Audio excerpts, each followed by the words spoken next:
Shalom, selamat malam Bapak Ibu semuanya.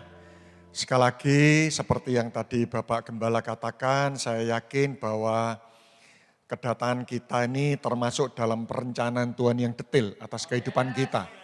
Karena itu saya yakin Tuhan punya sebuah tujuan, harapan, rencana yang harus tergenapi. Kenapa kita harus datang? Sehingga biarlah kita berdoa agar apa yang menjadi tujuan Tuhan kenapa kita datang malam hari ini, itu betul-betul bisa dituntaskan semuanya. Nah, saya mendapatkan info bahwa tema tahun ini adalah hidup berfokus kepada Kristus. Ya.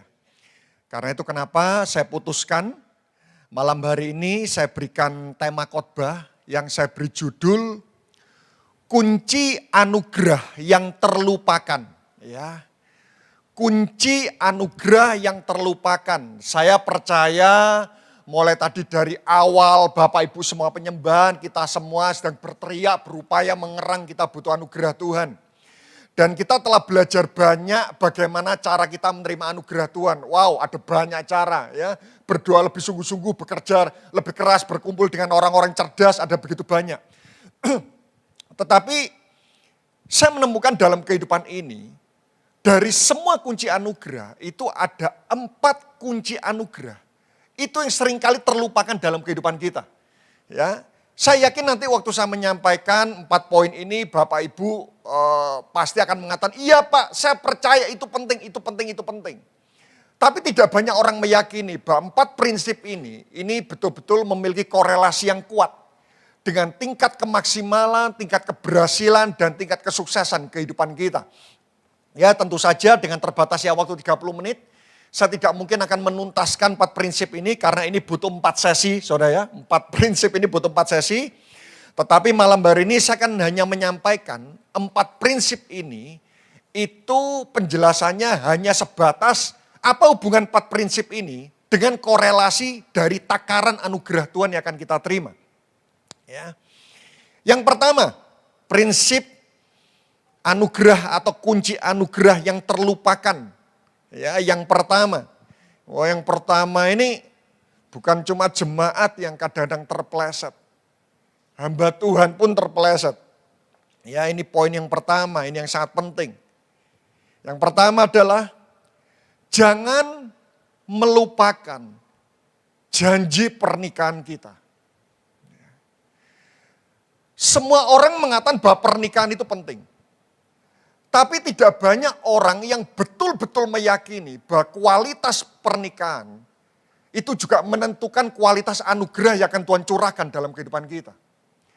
Tidak banyak orang meyakini bahwa level komitmen kita, tingkat komitmen kita terhadap pasangan itu menentukan tingkat komitmen Tuhan dalam mencurahkan anugerahnya dalam kehidupan kita. Ya, tidak banyak orang meyakini, ada orang-orang mengatakan, Pak, bisnis kami ini sudah beranak pinak. Mana mungkin keluarga kami tidak harmonis ya. Misal ada pihak ketiga terus perusahaan yang kami bangun tiba-tiba rontok ya.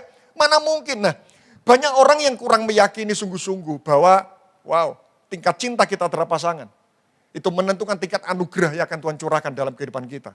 Mari kita lihat Kejadian pasal 1 ayat 28. Ya. Gereja di tempat ini namanya saja keluarga Allah. Benar ya. Ya, jemaat yang berkualitas itu berasal dari kumpulan keluarga yang berkualitas. Saudara setuju dengan hal ini? Saya yakin gereja yang kuat itu berasal dari kumpulan keluarga yang kuat. Ya, keluarganya tidak kuat, gerejanya tidak kuat. Ya, keluarga tidak kuat, itu bangsa tidak kuat. Keluarga tidak kuat, bumi tidak kuat. Jadi keluarga itu sangat penting. Mau bangun manusia, bangun keluarga. Kejadian 1 ayat 28. Ya, ini adalah ayat pertama kalinya Tuhan menyampaikan tentang berkat. Itu Kejadian 1 ayat 28. Ini berarti ini adalah titik awal berkat Tuhan. Siapa yang di sini rindu diberkati Tuhan? Waduh, jangan terlambat angkat tangan. Kita rindu. Waduh, saya percaya. Ada orang mengatakan, Pak, kan apa yang saya kumpulkan ini hasil keringat saya. Loh, keringat kita saja juga dari Tuhan. No. Saudara setuju? Bisa bayangkan kalau kita tidak bisa berkeringat 1 minggu? Wah, jadi orang katakan, loh pekerjaanku hasil keringatku. keringet kita dari Tuhan. Aduh. Kejadian 1 ayat 28. Ayo. Wah ini kalau saya bicara keluarga ini saya semangat sekali. Kejadian 1 ayat 28. Dikatakan di sana, Allah memberkati pekerjaan mereka. Amin. Bukan ya. Di sini dikatakan Allah memberkati. Apa bedanya Allah memberkati pekerjaan mereka dengan Allah memberkati mereka? Kalau saya baca ulang-ulang, di sini tidak dikatakan Allah memberkati pekerjaan mereka. Kalau dikatakan Allah memberkati pekerjaan mereka, maka saluran pertama berkat Tuhan dari pekerjaan. Di sini dikatakan Allah memberkati mereka. Berarti kalau Tuhan memberkati itu bukan profesi tapi pribadi. Pekerjaan apapun, kalau kita hidup benar, Tuhan pasti akan berkati kehidupan kita. Ya, mungkin dia adalah office boy, tapi dia jujur, dia benar, saudara. Ya ada dompet dikembalikan, terus akhirnya pimpinan mengatakan, wah sayang kamu cuma office boy, besok coba belajar jadi staff. Staff dia jujur, dia bekerja sungguh-sungguh. Saya percaya karirnya pasti akan naik. Allah memberkati mereka. Siapa? Mereka di sini siapa? Ternyata mereka ini bukan perlambang manusia. Dikatakan di sana, lalu Allah berfirman kepada mereka. Di sini jelas siapa itu mereka? Suami istri. Ya, beranak cucu dan bertambah banyak. Ya, jadi tidak ada harapan buat suami dan suami. Loh, di sini jelas ya Allah memberkati mereka. Jadi kalau pemberkatan pada suami dan suami itu tidak ada dasar ayatnya. Di sini jelas beranak cucu. Suami dengan suami tidak bisa beranak cucu, tidak bisa. Istri dengan istri. Oh, ini ada faktor-faktor tambahan dan ekstern. Ya, jadi jelas ini ayatnya. Jadi kalau ada yang tanya, mana? Kenapa pria tidak boleh menikah dengan pria? Mana dasarnya? Jelas di sini. Allah berfirman kepada mereka beranak cucu dan bertambah banyak, bla bla bla bla. Nah, saya mengamati Bapak Ibu, apakah boleh karena banyak orang lebih mudah mengingat apa yang dilihat daripada yang didengar. Ya. Karena itu kenapa kalau boleh saya minta 5 volunteer maju ke depan sebentar. Saya akan tunjukkan dengan sebuah sesuatu yang saudara bisa lihat dengan lebih mudah. Ini kan jauh lebih mudah diingat. 5 orang, yuk. Oke, lebih baik pria semua. Saya baru nemu di sebuah gereja, saya tidak perlu tunjuk-tunjukan maju. Kurang 1. Ya, kurang 1. Hai, kurang 1. Nah, ya. 5, oke. Ya. Bapak Ibu saya merenungkan, ada 5 jalur berkat Tuhan. Saya percaya berkat Tuhan itu misal di belakang ini adalah bendungan berkat.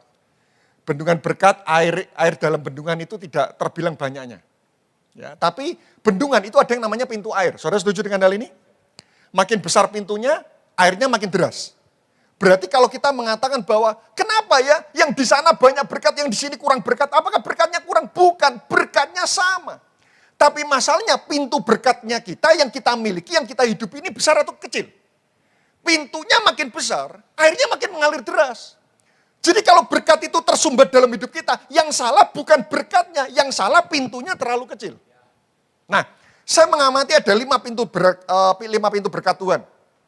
Saya berharap, ini saya akan cukup banyak poin saudara. Saya berharap kalau Bapak Ibu ingin mengingat, saudara bisa mencatat, kalau tidak saudara bisa lihat rekamannya lagi. Nah, pintu pertama ini adalah pintu keluarga. Keluarga harmonis berkat Tuhan makin tercurah. Alkitab mengatakan Tuhan memberkati umatnya yang bersatu. Saudara setuju dengan hal ini? Kesatuan paling hebat itu cuma suami istri. Karena bersatu secara roh, jiwa, dan tubuh. Karena itu jika ada ayat mengatakan jika 2 orang sepakat minta apapun dikabulkan, itu bukan ayat untuk ada sebuah persekutuan. Karena kita ini cuma 4 orang, ayo Alkitab mengatakan 2 orang sepakat minta apapun. Loh, bukan. 2 orang sepakat paling hebat, itu sepakat roh, jiwa, dan tubuh. Dan satu-satunya hubungan di muka bumi ini yang sepakat roh, jiwa, dan tubuh itu cuma suami istri. Saudara setuju dengan hal ini? Kita dengan teman gereja, itu cuma boleh roh dan jiwa. Tubuh tidak boleh. Tubuh tidak boleh. Kesatuan paling hebat itu roh, jiwa, dan tubuh. Dan itu hanya dimiliki suami istri. Senjata andalan buat suami istri. 2 orang sepakat minta apapun dikabulkan. Loh, umat bersatu Tuhan berkati, apalagi suami istri, sepakat roh, jiwa, dan tubuh. Keluarga makin harmonis, pintunya makin lebar, berkatnya makin tercurah. Pintu kedua adalah pintu pekerjaan. Saudara setuju? Bekerja makin rajin, berkat Tuhan makin tercurah. Tangan yang rajin membuat kaya, tangan yang lambat membuat miskin. Ya, doa terus, kerja ngantuan, sulit diberkati. Wah, doa ngerang, doa 5 jam. Tapi kerja 1 menit. Bisa Tuhan berkati? Bisa. Tapi pas-pasan terus. Ya, pintu pekerjaan. Orang Kristen harus kuat menyembah, kuat bekerja. Ya, level pekerjaan Anda menunjukkan level penyembahan Anda. Pintu ketiga, ini adalah pintu pelayanan dan perbuatan baik. Melayani Tuhan itu kan berbuat baik kepada sesama, tidak menutup mata. Ya, makin suka berbuat baik, berkat makin tercurah dong. Karena apa yang kau tabur, kau akan tuai. Kita tolong anak orang, atau salah satu jemaat sakit. Wow, kita nabur kesehatan, tua kesehatan. Ada anaknya jemaat lain atau teman yang gak bisa sekolah. Kita sekolahkan, kita tabur kecerdasan buat anaknya dia. Dia akan kita tuai kecerdasan buat anak kita. Saya percaya hidup itu seperti melemparkan sebuah bumerang. Apa yang kita lemparkan pasti akan kembali dalam hidup kita. Itu pasti, saudara. Kita tolong orang, suatu ketika Tuhan akan kirim seseorang tolong kita. Itu pasti, saudara. Ya, tabur tua itu pasti akan terjadi. Pelayanan dan perbuatan baik. Pintu keempat adalah pintu iman. Level iman menentukan level anugerah. Karena itu kenapa kita tetap berjuang untuk kita membangun iman. Seringkali berkat Tuhan tercurah, itu seringkali tergantung pada faktor iman. Terjadilah sesuai dengan imanmu. Loh, lihat. Perempuan Sirofenisia. Yang harusnya dia anaknya tetap kerasukan setan. Tapi karena dia ngotot, dia punya iman. Tuhan mengatakan, hai ibu, besar imanmu. Terjadilah sesuai imanmu. Wow, kadang-kadang berkat Tuhan tercurah. Itu juga tergantung level iman kita. Itu butuh satu sesi, bahas tentang masalah iman. Yang keempat, iman. Yang kelima adalah teman. Makin punya banyak teman, hidup makin diberkati, tidak menutup mata. Alkitab mengatakan tidak baik kalau manusia sendirian. Percayalah, hidup makin susah kalau kita tidak punya banyak teman. Saudara setuju? Masa sulit akan menjadi lebih mudah kalau kita punya banyak teman. Saya mengamati orang-orang yang bisa melewati pandemi dengan baik adalah orang-orang yang punya banyak teman. Tidak punya teman, susah. Lu bener. Loh, saudara ngelihat ya. Kalau saudara ngelihat mulai Kejadian pasal 1 ayat 1. Semua baik. Pertama kali tidak baik. Tidak baik kalau manusia sendirian. Tolong ayat ini bukan hanya dikutip sebagai alasan untuk kita menikah. Bukan. Bukan cuma itu gitu. Bukan cuma sedangkali itu bukan. Tidak baik kalau manusia sendirian. Artinya ketidakbaikan pertama terjadi dalam hidup kita kalau kita tidak punya banyak teman. Sudah, masa muda jadi sulit kalau tidak punya teman. Masa sulit jadi mudah kalau kita punya banyak teman. 5, kunci berkat, pintu berkat. Keluarga makin harmonis, pintu makin lebar.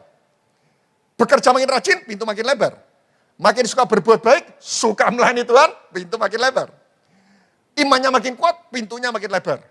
Temannya makin banyak, pintunya makin lebar. Berarti, kalau berkatnya tersumbat, bukan salah berkatnya, tapi pintunya terlalu kecil.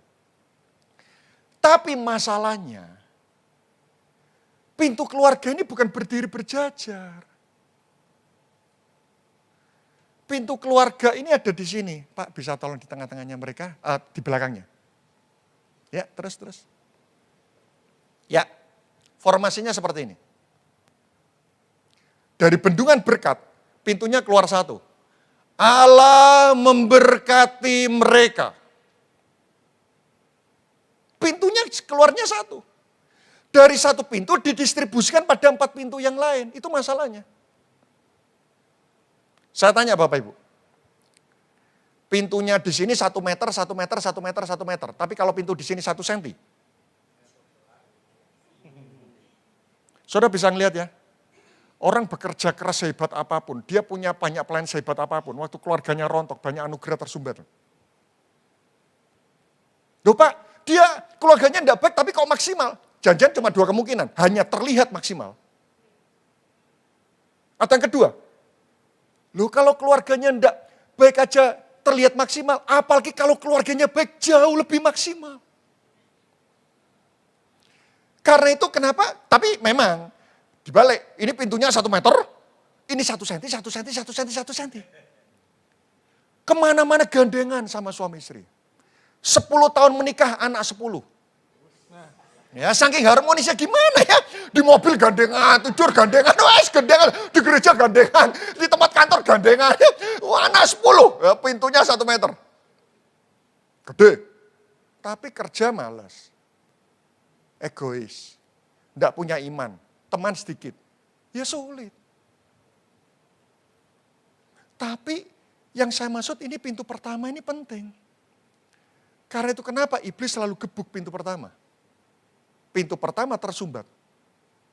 Yang lain itu sekedar mengikuti. Terima kasih, berikan tepuk tangan buat teman-teman kita, silakan duduk. Terima kasih Pak. Jangan melupakan janji pernikahan kita. Saya berikan satu ayat pendukung lagi deh. Amsal 11 ayat 29a. Saya tidak mau berlama-lama di poin pertama karena masih ada 2, 3, dan 4. Amsal 11 ayat 29a. Ya, itu makin cinta pasangan, Tuhan makin ngerojok anugerah. Ya, itu kita buat analogi aja deh yang lebih simpel. Misal, saya ini punya anak wanita. Anak wanita saya ini, papanya ini punya 1000 perusahaan. Saya punya anak wanita. Anak wanita saya menikah dengan seorang pria yang dia baik, tapi dia sudah kerja, berjuang, tapi misal hidupnya masih pas-pasan. Tapi suaminya itu sangat cinta sama anak saya. Kira-kira saya sayang enggak untuk memberikan perusahaan-perusahaan saya kepada menantu saya? Apakah sayang? Apakah sayang? Kamu cinta istri anakku. Apa yang mertua punya? Tak kasih, tak tega. Tapi kalau anak saya dipukuli terus, saya akan menggunakan semua kemampuan saya untuk menghukum menantu saya. Saudara setuju? Ini fakta. Pasangan kita ini anaknya Tuhan. Boleh sih kita bekerja sulit, tapi kalau kita menyayangi pasangan kita, Tuhan tidak tega dong. Saya pukul pasangan saya, itu mungkin pasangan saya istri saya diem, iku yang ngamuk sing nang dhuwur. Loh, betul enggak? Siapa di sini bapak punya anak perempuan, anak Anda dipukuli suaminya dan Anda tetap tersenyum simpul. Meskipun tidak bisa membalaskan rodok. Tapi kalau menantu kita itu sayang sama anak kita. Wah, tidak tahan. Bapak mertua tidak tahan. Sama. Tuhan sama. Amsal 11 ayat 29. Siapa yang mengacaukan rumah tangganya akan menangkap. Ini di versi lain dikatakan seperti ini. Orang yang menyusahkan rumah tangganya akan kehilangan segala-galanya. Suami nyusahin istri. Bisa kehilangan banyak hal. Istri mempersulit suami. Kehilangan banyak hal. Tapi kalau suami istri saling mencintai dan saling mempermudah. Kehilangan segala-galanya dibalik. Mendapatkan segala-galanya apa yang mereka butuhkan dalam hidup ini. Sudah, yang pertama. Jangan lupakan janji pernikahan kita. Ya. Yang kedua. Nah ini yang sering kali. Saya juga lakukan juga saudara. Jangan suka mengeluh. Kira-kira menurut saudara mengeluh itu normal atau enggak? Karena itu kenapa topik khotbah malam hari ini adalah kunci anugerah yang terlupakan. Karena banyak orang, menikah, lumrah sekarang ya selingkuh. Waduh, betul saudara. Ya, itu banyak orang sudah. Aduh, sudah. Ya, jangan suka mengeluh. Dulu saya pikir, gereja sering khotbah ucapan syukur, tapi jarang khotbah tentang bahayanya mengeluh. Kita lihat Roma 8 ayat 19. Wah, saya waktu merenungkan mengeluh ini, waduh ya, tadi ini 30 menit nyanyi terus. Kenapa Anda kok nyanyi, kok capek-capekin, kenapa? Kenapa? Kenapa tidak mau langsung khotbah ya? Setengah jam langsung pulang. Kenapa? Harus ada pujian penyembahan apa? Loh kan kita menyembah itu kan kita mengucap syukur. Kita mengucap syukur itu mendatangkan anugerah. Mengeluh lawan kata mengucap syukur. Berarti kalau mengucap syukur mendatangkan anugerah, mengeluh mendatangkan apa? Ya, Roma 8 ayat 19. Sebab dengan sangat rindu, seluruh makhluk menantikan saat anak-anak Allah dinyatakan. Ya, ternyata semua makhluk itu rindu melihat kualitas anak Allah. Tapi kualitas anak Allah seperti apa? Seperti apa? Ayat 22 kita lihat. Jelas, tegas, lugas. Ayat 22 ini mengatakan. Apa kualitas anak Allah yang dirindukan dilihat oleh semua makhluk? Sebab kita tahu bahwa sampai sekarang segala makhluk sama-sama mengeluh, semua mengeluh. Saya tanya, siapa yang di sini yang tidak pernah mengeluh? Ya, fakta. Segala makhluk sama-sama mengeluh dan sama-sama merasa sakit bersalin.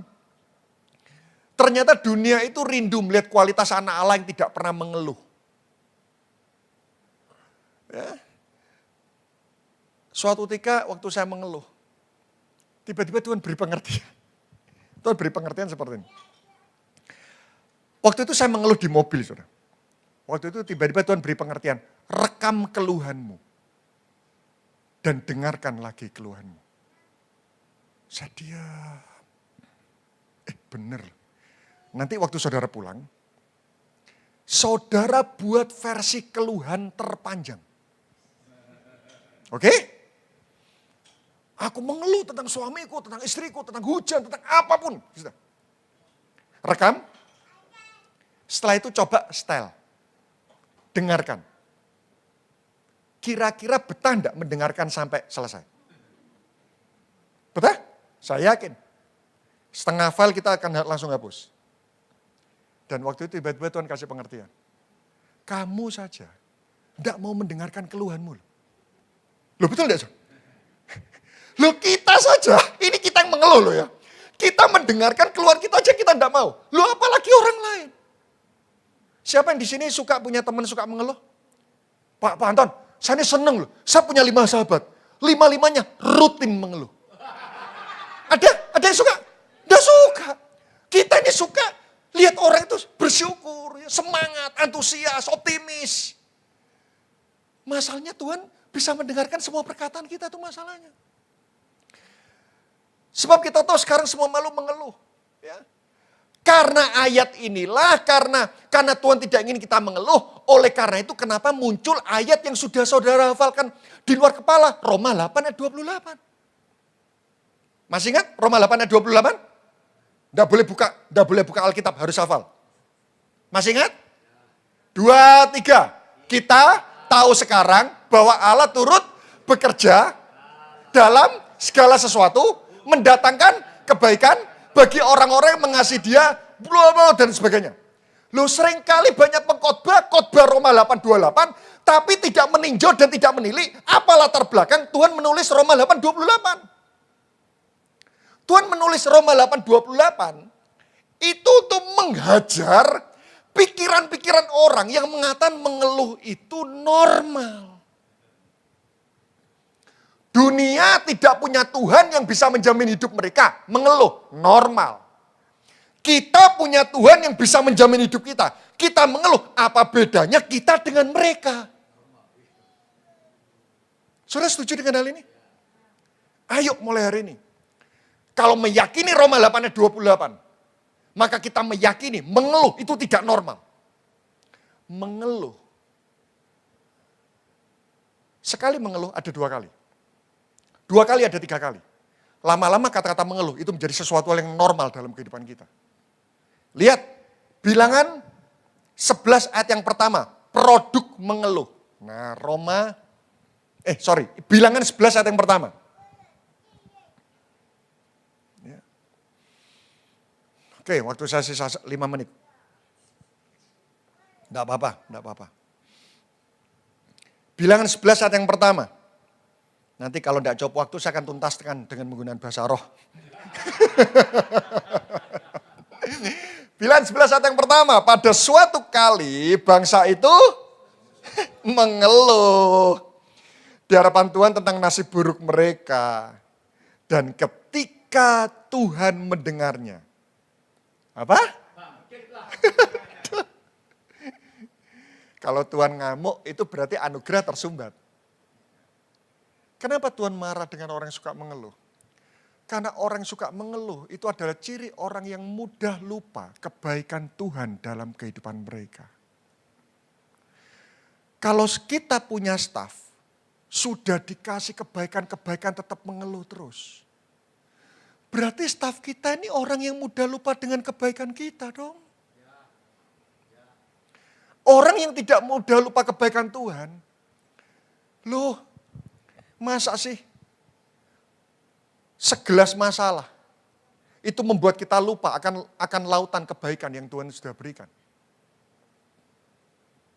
Produk mengeluh pertama, membatalkan anugerah Tuhan. Karena itu kenapa ucapan syukur, mengucap syukur, muji menyembah penting. Detik di mana kita mengucap syukur, detik itu kita tidak bisa mengeluh. Saat kita mengeluh, saat itu kita tidak bisa mengucap syukur. Mengucap syukur itu adalah mazmur pujian yang kita berikan buat kerajaan terang. Berarti mengeluh itu adalah mazmur pujian yang kita berikan buat kerajaan gelap. Karena itu orang yang suka mengeluh, itu iblis makin ditinggikan dalam hidup kita. Jadi Anda mengeluh, itu bermazmur. Iblis makin bertahta. Menyembah, Tuhan bertahta. Mengeluh, iblis bertahta. Ya, membatalkan anugerah Tuhan. Mazmur 6 ayat yang ke-7. Oke, saya lompat beberapa hal. Mazmur 6 ayat 7. Nah, ini produk mengeluh lagi. Lesu aku karena mengeluh. Ada yang di sini makin mengeluh makin bersemangat? Orang mengeluh itu makin tidak berkekuatan. Anda mengeluh pekerjaan, di pekerjaan Anda tidak kuat. Dan jangan-jangan apa yang Anda keluhkan, itu adalah impian seseorang. Ngeluh pekerjaan, ada orang mimpi kepengen dapat pekerjaan. Ngeluh tentang istri, ada orang yang mengeluh karena kepengen menikah gak dapat-dapat. Jangan-jangan yang kita keluhkan, itu adalah impian seseorang. Dua produk mengeluh. Kekuatan Allah tidak turun, kekuatan kita makin menurun. Karena itu kenapa orang mengeluh, itu menaruh dirinya rentan jatuh dalam dosa. Lalu kekuatan Allah tidak turun, kekuatan kita makin menurun. Saya berdoa, di tempat ini mulai dikikis kata-kata keluhan. Dihilangkan tidak mudah. Mungkin karena kita sudah terbiasa. Tapi ayo, saat Anda mengeluh, Anda tidak bisa menyembah dan mengucap syukur. Poin ketiga, saya beri poinnya aja deh. Poin ketiga, kunci ketiga yang terlupakan. Tadi pertama apa, saudara? Jangan melupakan janji pernikahan. Yang kedua, jangan mengeluh. Yang ketiga, jangan menyimpan kebencian sama seseorang. Ya. Kenapa, Pak? Karena kalau saudara lihat, setiap orang yang akan dipromosikan Tuhan, itu selalu diproses hatinya dulu, mudah benci atau tidak. Itu kalau orang mudah benci, Tuhan mau memberkati, itu dilema loh. Jadi jangan sampai Tuhan itu dilema loh memberkati. Aku pengen memberkati engkau, tapi aku dilema. Kenapa kau mudah benci? Itu kalau orang tidak punya apa-apa, benci. Bingung balas kan, mukul masuk penjara. Tapi kalau orang kaya benci, dia bisa menggunakan invisible hand untuk membalaskan dendamnya dia. Benci itu seperti alarm yang kita berikan kepada Tuhan, di mana alarm ini berteriak, jangan promosikan aku. Daud dipromosikan, waduh, diproses ngeri. Mau dibunuh oleh pemimpin. Siapa di sini? Hampir dibunuh oleh bosnya. Itu Saul mau bunuh Daud. Daud diberi kesempatan bunuh, tidak mau. Saul mati, Daud nangis. Saya sampai habis pikir. Kan kalau kita ini ada orang membunuh kita, tiba-tiba dia kesambar petir, kan kita ngatakan terima kasih buat keadilanmu. Kan? Loh betul enggak? Terima kasih Tuhan kau membela aku. Loh ini Saul mati, Daud nangis. Loh. Dan bukti Daud ini juga kasihnya luar biasa. Anak keturunan Saul itu dipelihara loh.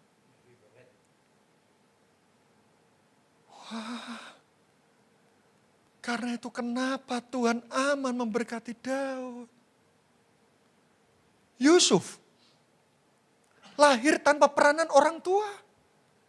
Saudara-saudaranya bilang, Papa, anakmu Yusuf mati. Yusuf bukan jadi cuma anak jalanan, budak. Jadi budak tanpa peran orang tua, masuk penjara, narapidana. Tapi Yusuf tidak benci. Yusuf dipromosikan. Jadi wakil penguasa Mesir. Dan waktu jadi wakil penguasa, kakak-kakaknya semua datang. Loh itu kalau dia penuh kebencian, penggal itu semua bisa itu. Tapi kau mereka-rekan yang jahat. Tapi Tuhan merencanakan untuk sebuah kebaikan. Dipelihara semua. Tuhan aman memberkati Yusuf. Bapak Ibu ingin menjadi tempat yang aman diberkati Tuhan? Ayo dong. Tidak sebanding. Kita benci orang dengan jalur berkat yang sudah Tuhan siapkan dalam hidup kita. Tidak sebanding. Orang itu sudah nipu berapa rupiah sih dari Anda? Saya kerja 16 tahun, 70% tabungan saya diambil sama teman satu Komsel. Saudara bisa bayangin? Teman satu Komsel. Saya kerja 16 tahun, 70% diambil. 6 bulan sakit hati. Tapi waktu itu tiba-tiba Tuhan bukakan tentang anak muda yang kaya. Anton, ujian terakhir orang kaya itu selalu pada kekayaannya loh. Satan Tuhan, saya lepaskan pengampun. Berapa duit yang dia ambil, itu tidak sebanding dengan jalur berkat yang Tuhan siapkan dalam kehidupan kita. Sudahlah, saya benci dia tidak sadar saya benci, dia masuk kerajaan surga, saya enggak. Loh, yang rugi sopo? Yang rugi sopo? Dia salah sama saya. Ya. Saya sakit hati. Dia lupa bahwa dia salah. Dia minta ampun, diampuni. Saya tetap benci terus. Dia masuk kerajaan surga, saya enggak. Enggak sebanding. Jangan nyimpan kebencian. Yang keempat, saudara bisa catat aja poinnya deh. Jangan melupakan kedua orang tua kita. Merawat orang tua itu jalur berkat loh. Efesus pasal 6 ayat 2-3. Bahagia dan panjang umur. Saya percaya merawat orang tua. Itu jalur berkat tersendiri dalam kehidupan kita. 4 kunci ini. Yang pertama apa Bapak Ibu? Jangan melupakan janji pernikahan. Yang kedua jangan mengeluh. Yang ketiga jangan nyimpan kebencian. Yang keempat jangan melupakan kedua orang tua kita. Mari kita berdoa. Sekali lagi kami berterima kasih dan kami bersyukur buat setiap nasihat-nasihat Tuhan yang akan menuntun kehidupan kami. Kami berdoa, biarlah setiap tangan kuat kuasa-Mu itu selalu memegang kami. Jika ada saat-saat di mana tanpa kami sadari hidup kami menyimpang, kami berdoa, Tuhan tolong tarik kami kembali kepada jalan yang benar. Kami tidak bisa hidup tanpa Tuhan. Kami tidak bisa hidup tanpa anugerah-Mu. Maafkan kami kalau kadang-kadang kami dengan sengaja kami melarikan diri ke arah dosa. Tapi kami percaya Tuhan kami adalah Tuhan yang panjang sabar. Selama kami hidup, Tuhan masih memberikan kepada kami kesempatan untuk berbalik kepada Tuhan. Sempurnakan kebenaran firman-Mu dan jadikan kami pelaku-pelaku-Mu yang setia. Hanya di dalam nama Tuhan Yesus Kristus dan kita sama-sama berkata, amin. Terus memberkati kita semuanya.